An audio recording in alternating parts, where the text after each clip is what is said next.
Good morning. I'm Suzanne McAllister with the Post-Animal Use World Project, PAW Project, and Conversations with a Friendly Vegan. Today is September 19th, 2023, and I'm here with my colleague, Ann Piotrowski, and we are doing a brief follow-up from our Meetup Zoom of last night, which was entitled and Okay.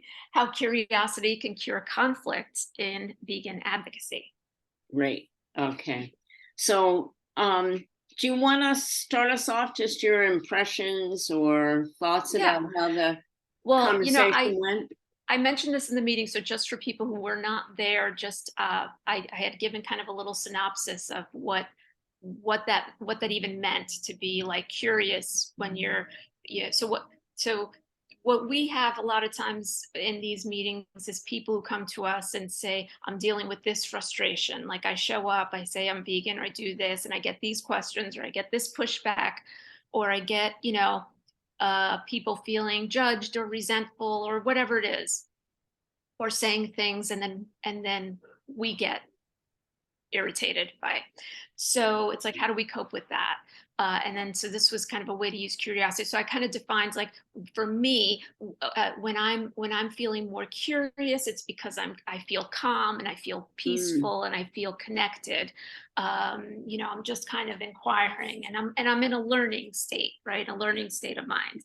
For me, the contrast to that is when I feel compelled to be right mm, and to set the person straight, to teach them. And then that's if I'm feeling threatened or afraid, or even, and then it gets me to feel more combative. So it's just kind of trying to contrast that difference, and then go into a little bit about, well, how can we stay more in that curiosity? Well, in order to stay there, we need to feel safe. mm, Um, so um, so how can we kind of grow that sense of safety? Because once we get pushed into feeling defensive, then we can more easily get away from curiosity and into that wanting to be right. So anyway, I just say that kind of as an overview of what mm. is even meant. Mm. Yeah, and interesting what you're saying is when you're feeling safe, it's really easy to be curious. Yeah. And I was thinking as you just said that, and I don't think this came up last night, but when I'm caught by surprise, and it feels a little bit more like somebody is aggressively questioning me, Yeah. or being maybe even slightly hostile. I don't trust that they're asking the question out of good faith. Right. um, I'm most apt to get defensive, Yeah. and I didn't say this last night, but I had written it down, which is the key for me is I am going to get defensive. That's just part of my makeup, Hmm. and so it's recognizing, okay, I'm feeling a little defensive here. And like you said, I might feel somewhat combative. And if I know I don't want to do that, there's no value in that for me and for this other person. It's recognizing it and maybe even continuing to have that feeling of defensiveness, but then saying to myself, can I put that to the side? Yeah. And can Yeah. I, and what that requires is being mindful. Being mindful. And I wonder too, like, as you're saying that, like, if being mindful actually means not, if it's really even necessary putting it to the side, maybe it's more about saying, I am feeling defensive. Here it is. This is what is actually happening right now.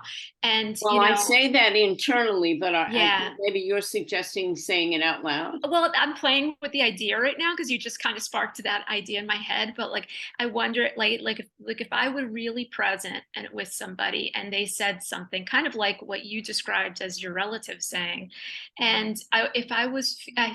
felt defensive. What maybe a response that was really present and mindful could be like, "Wow, that statement really is catching me off guard. I'm feeling a bit." uh, defensive or I'm actually feeling kind of wounded by that comment. Mhm. And then maybe the curiosity comes in to kind of saying, I wonder what prompted you to say that. I Yes. don't really know how to respond to it right in this moment, but I wonder what prompted you to say that. That's a really good option. Is it doesn't have to be me just recognizing it and sort of saying, okay, you don't need to act out of that, but see if you can demonstrate some curiosity. But in fact, being open about my response to what somebody has said is absolutely fine. But Yeah, any of that requires really being grounded and it does. mindful. Easier said than done, Totally. It takes especially practice though. And we talked about that too, that exactly. it's not just something that if we don't get it right that first or second time out there, that it's like, oh, well, I'm just not good at this. It's something that takes, I mean, I think you and I have both been practicing mindfulness for years, Yes. and maybe that helps us show up and catch on, a little bit because we've had this background, but it definitely, and, we even talked about certain strategies to as we're growing ourselves in that way and learning more to you could even excuse yourself and say you could make up an excuse, I have to go to the bathroom or Yeah. whatever, and then go and take a moment and put water on your face or Yes. shake it off, like Yes. literally shake your body a little bit, and it's like woof, like shake off the heat of the comment so that you can kind of maybe go and still say, I guess, I didn't say this yesterday because you just made me think of it, but it's like, yeah, why suppress that real sense of Mm. hurt or defensiveness? Why not bring it into the into the room? Bring it into the room. Be clear and honest and connected about it. I guess Um, as with everything, it depends on the circumstance, especially if it's somebody that you have a relationship with and they make a comment like the one that I'm not going to repeat right now.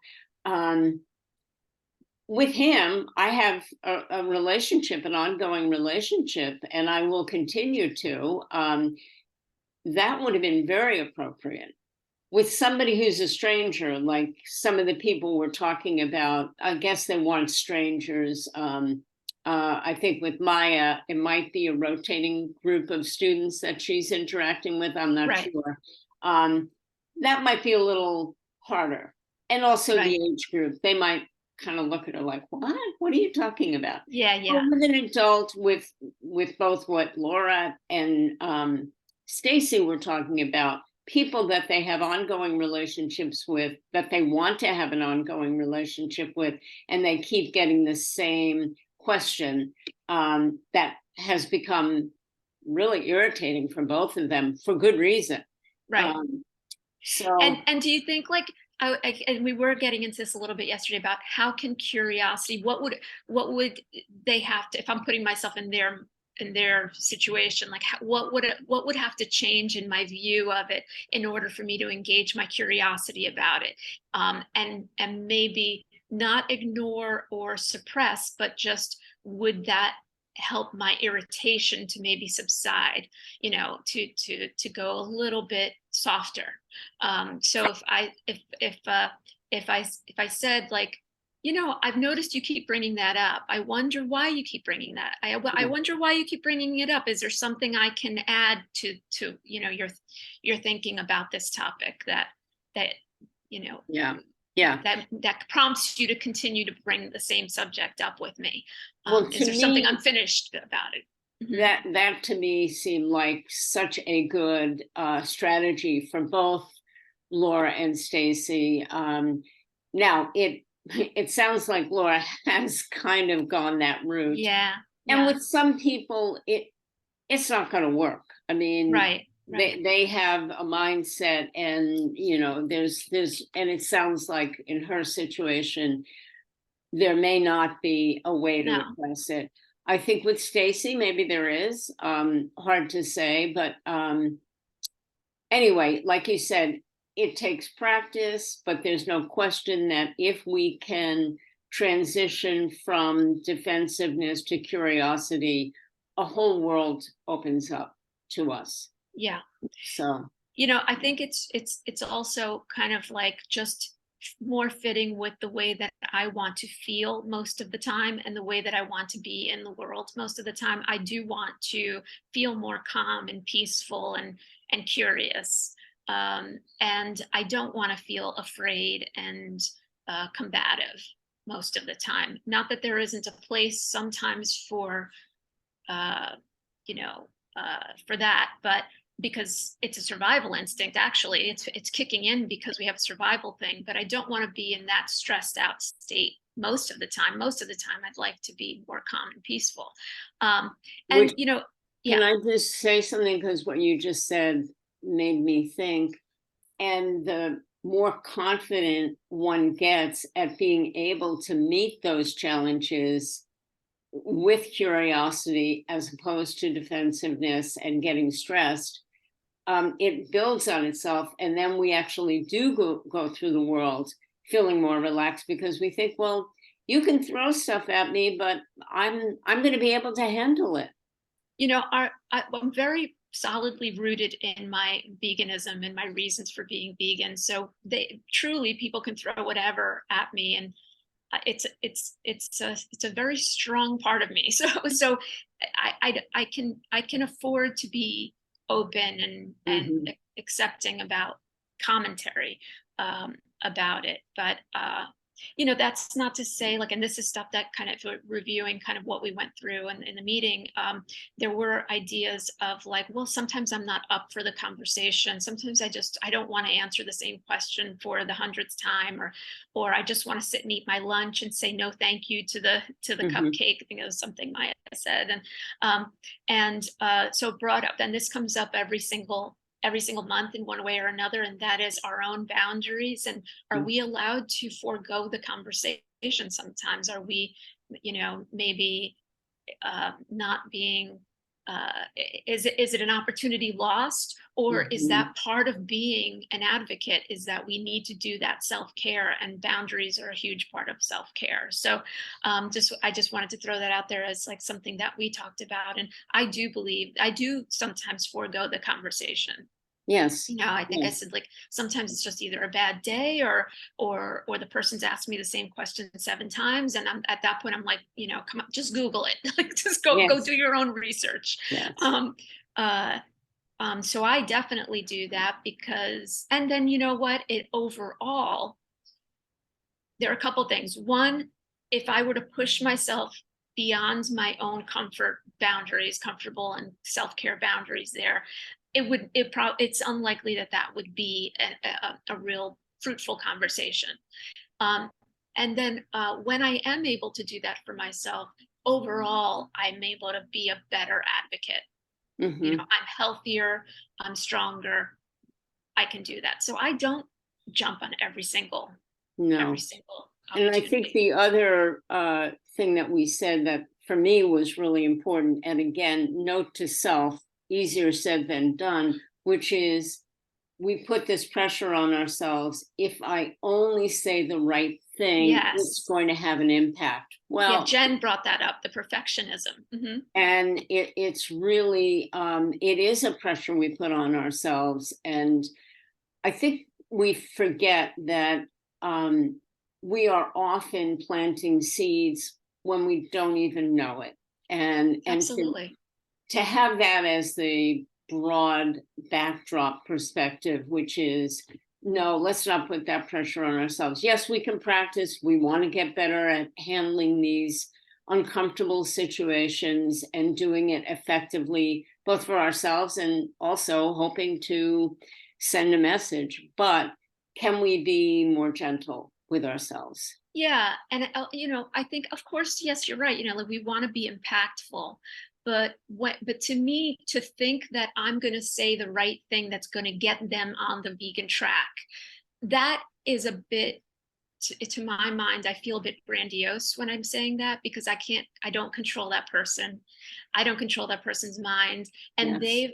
they've had, however old they are, that's how many years of indoctrination into one way of thinking that they've had. And certainly a few conversations with me is not going to flip that switch for them. So expectations, my desire, my goal, my mission is really just to make it so that this topic is alive and well and happening everywhere. You know, it's easy to have these conversations. It's not full of friction. And if that is what happens, then that is successful. So you have just sparked in mind for me what I think could be a really good next meetup for us. Yeah. So let me throw it out there, and then in the spirit of trying to keep these somewhat brief. So when you said, when I hear myself say, you know, if only I said the right thing, it starts to sound grandiose. What went through my mind before you even got that word out was, boy, is that my ego talking to me? Yeah. Like, you know, I'm the Joan of Arc of the vegan movement. Right. And so I think our next topic could be, you know, and I'm not sure exactly how to word this, but how to get our egos out of the way, how to not fall into the trap of the grandiosity of, I am going to be the face of the vegan movement and I'm going to have armies of people behind me. Right. Can I just be an ordinary person? Like, can I just be a regular person to it, you know, and who is just wants this topic to be alive, and I want it to happen. That may be the title of it. Can I just be an ordinary person?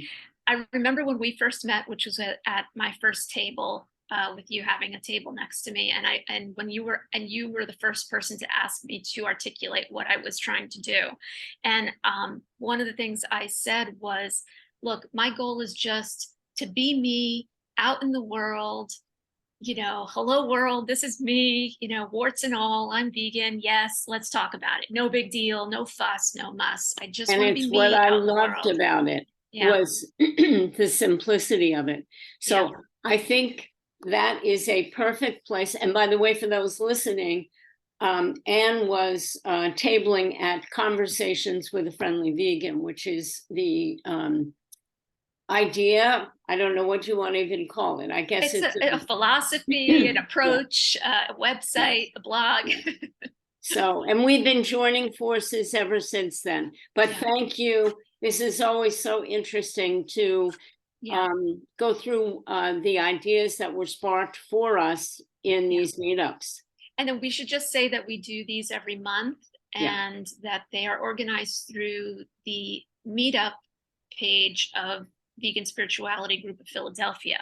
Correct. Who is kind enough to let us use their platform there to increase the audience of people who can access this. But if somebody is watching this who is interested, they can go to that Sounds page. good. Thanks for that reminder. Okay, bye. Thanks. Bye.